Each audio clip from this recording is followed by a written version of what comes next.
we've made both parties mad at us as we've taken on various wrongdoings. In the 1990s, we blew the whistle on Jim Hunt's Board of Transportation, called the state auditor and the FBI in on investigations that led to some resignations of his board members. We filed a complaint against one of the biggest donors to the Democratic Party, which led to conviction for funneling $100,000 in illegal campaign money into the candidates' funds of Democratic candidates. We have filed 3 different complaints against Democratic parties, the Democratic Party in 2000 and 2006 and 2010. We've also filed complaints against the Republican Party. We filed complaints against both parties for using corporate money illegally. We filed complaints against Democratic Speaker Jim Black in 2004 that led to the unraveling of his fundraising schemes and his ultimate conviction. And there's more, but you get the point. Everybody thinks we're working for their enemy. Whoever their enemy is, that's who we work for. So everybody is unhappy with what we say. But we have also spent a lot of time trying to expand voter participation in North Carolina. Because of the legacy of disenfranchisement and discrimination in North Carolina, our state has ranked among the worst 15 states for voter participation, in the bottom 15 states throughout the entire 20th century. Until very recently, we have started to come up. But throughout the 20th century, more than half of the citizens eligible to vote never voted, and even in a presidential election, except for there's 2 where we just barely went above it. We have finally moved up, thanks really to early voting, to same-day registration, to the efforts of many civic organizations and the political parties and candidates working hard. We got record turnouts in 2008 and 2012, but even in those record turnout years, 1/3 of the eligible citizens in North Carolina did not vote. 1/3 still do not vote. And here's the kicker for the Republicans, and I'm going to be speaking here primarily to Republicans because it's a bill that you all are sponsoring. Here's the kicker for Republicans. The single biggest block of unengaged non-voters in North Carolina are white men. They're white working-class men. This is the largest group of untapped voters in North Carolina. Republicans have enjoyed the highest turnout in a century in these last 2 elections. It's not just African Americans that are growing in turnout. Republicans are growing in turnout. You're learning to use early voting, same-day registration drives. You have the biggest single base of potential voters. So I would encourage you to use the tools of voter engagement rather than the tools of voter suppression. I really, frankly, want you to encourage your supporters to increase participation of legal voters rather than devise tools that will reduce the turnout of legal voters. It's the focus for this committee, where this committee's focus should really be, is on civic engagement of North Carolina. It's particularly disturbing that this voter ID bill comes among a host of things that was introduced 2 years ago that we're revisiting now and will likely revisit. Proposals to cut the length of early voting, to eliminate same-day registration, to ban Sunday voting, to end the straight party ticket, to make it difficult for groups to help with people register to vote. Rather than fanning hysteria about voter fraud, you should be finding new ways to increase voter involvement. You say you want to protect the integrity of the election system by attacking fraud, but you really have not even defined what the problem of voter fraud is. What is the problem of voter fraud? Is it the fact that we had in 2012, in the general election in 2012, we had over 2,500 voters given the wrong ballot. 2,500 voters were given the wrong ballot, and their vote was essentially useless. They were disrespected, they were disenfranchised, they were defrauded of their right to vote. You can ask the Board of Elections about this, and this comes largely because of the complexity of splitting up precincts in these new district plans that you've had. This is an excessive amount of precinct splitting that goes way beyond anything that this state has ever seen before. That has caused, in just that one election, more than 20, that's 2,500 actually in 7 counties. They're still trying to evaluate all the numbers that have been. What voter fraud could be telling people that you can't vote in 2012 unless you register again, even though you voted in 28. There's all kinds of misinformation that goes out to people. So we need to identify what exactly is fraud.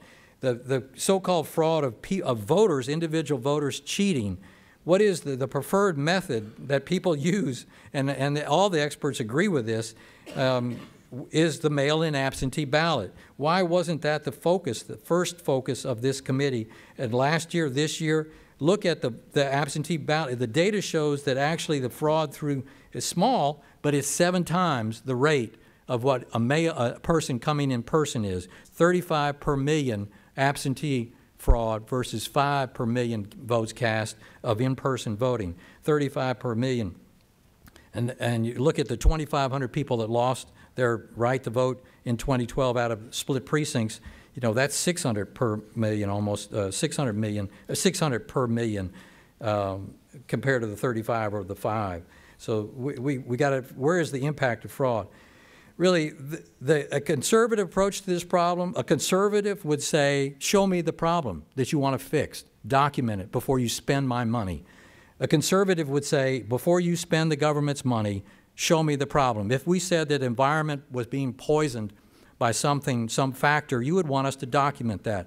If you say the political system is being poisoned by some political factor, document it, show us. To say that it's too difficult is a cop-out. You can do this. You could invest some money, give the Board of Elections, give the SBI, give some agency you trust some money to investigate and document fraud before you begin to put in place these kinds of strict measures. And what is the measure you want to use? What is the model you want to use?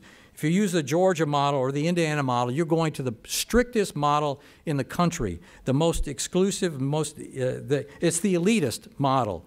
It is to try to cut down voting and make it more of an elitist enterprise.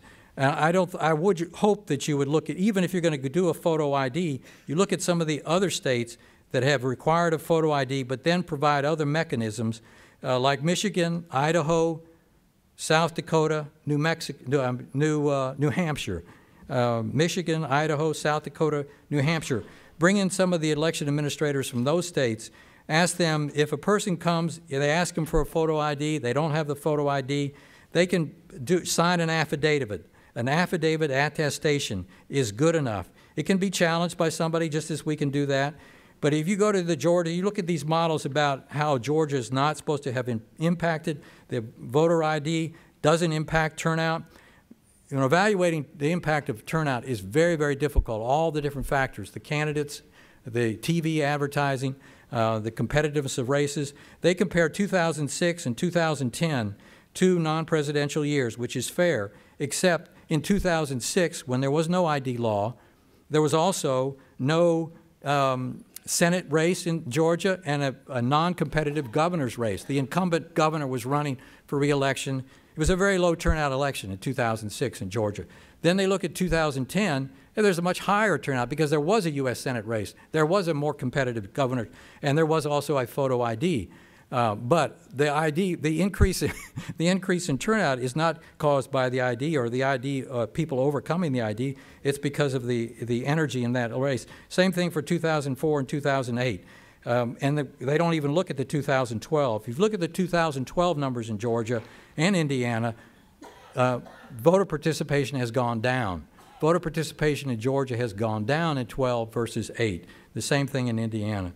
So I would encourage you, if you want another way to look at these changes in turnout, North Carolina has consistently had a higher turnout than Georgia, about 4% over the last 2 decades, from 1980 all the way through 2004.